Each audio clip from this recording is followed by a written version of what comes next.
I'm Sugar Plum Fairy Tina Pereira, principal dancer with the National Ballet of Canada. Sit back, get comfy, and relax while I tell you the story of the Nutcracker.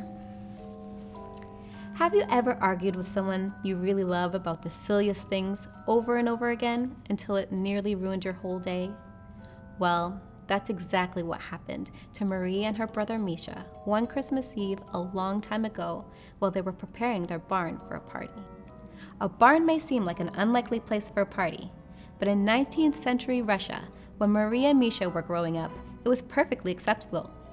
Magical even, with the moonlight dancing in the warm glow of the lanterns and the snow falling gently just outside the doors.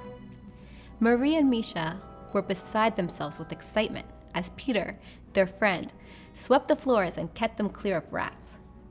But even the promise of a party was not enough to stop the children from arguing. They went on and on until Baba, their nanny, stepped in to separate them. How exhausting.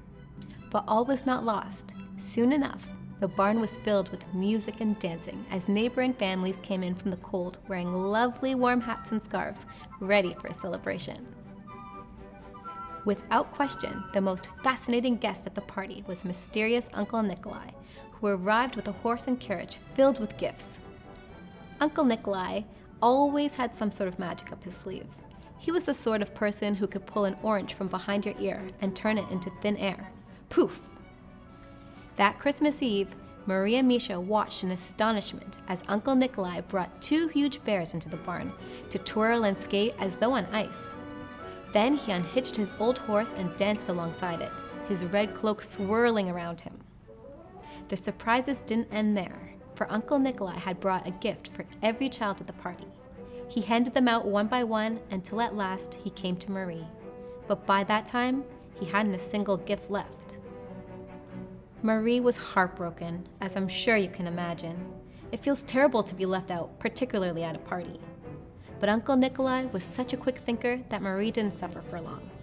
Out of nowhere, he produced a beautiful soldier doll, the Nutcracker, and gave it to Marie, who fell in love with it completely.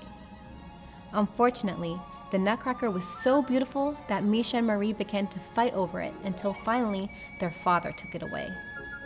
After the party, the children went to their room empty-handed and fell into bed without resolving a thing. Uncle Nikolai felt sorry that Marie had lost her Nutcracker, even though she had argued with Misha. So, at the stroke of midnight, he snuck into the children's room and placed the Nutcracker beneath the little Christmas tree in the corner. He moved so quickly and so quietly that nobody saw him, apart from the mice. What happened next is almost impossible to believe. The beds began to rock and shake, waking the children to see their Christmas tree growing a towering height. Best of all, the Nutcracker had come to life and looked just like their friend Peter. Other creatures flooded into the room, including a rooster, a ram, and an army of cats and dogs engaged in battle. The cats had only just triumphed in this fight when they were attacked again, this time by a terrifying mouse czar and his unruly pack of mice. The czar was a fierce opponent and moved quickly in his flame-red cloak and elaborate crown to topple the cats. The Nutcracker, who was very brave, stepped in to fight the evil mouse czar with all his might. But it wasn't until Marie and Misha put aside their differences and launched a pillow fight against the czar that he was finally defeated, and they collapsed on their beds with relief. The Nutcracker thanked Marie and Misha for their bravery by taking them on an enchanted journey. As if by magic, the bedroom walls gave way to a glittering land of ice and snow where a majestic snow queen greeted them with a pair of shimmering icicles. Next, the children boarded a boat made of ice and traveled further still to the glorious palace of the Sugar Plum Fairy, who captivated the Nutcracker with her serenity and strength. She was accompanied by an enormous court of attendants and the Grand Duke and Duchess, who looked just like Uncle Nikolai and Baba. Marie and Misha shared their adventures with the court, who rewarded their courage and cooperation with a banquet of the most delicious food, including luxurious chocolate and sweet-smelling coffee that nearly put everyone to sleep. The palace was full of animals, from runaway chickens and a brilliant bumblebee that darted in and out of the most colorful garden of flowers. It was almost like being in the barn, outside their own home. At long last, the Nutcracker joined the Sugar Plum Fairy in a beautiful dance. There was so much kindness between them and so much joy that the children began to understand that the two were in love. Now, here's the thing.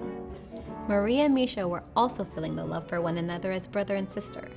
They had gone through so much together that night that they knew they could never go back to their old ways of fighting. They were growing up. When the dancing was over, the magical kingdom began to fade from view, and suddenly the children were back in their room, their journey now complete. Was it all a dream? No one can say for sure. But as far as Maria and Misha were concerned, life would never quite be the same again. The end. I hope you enjoyed this story. Wishing you and yours a happy holiday season.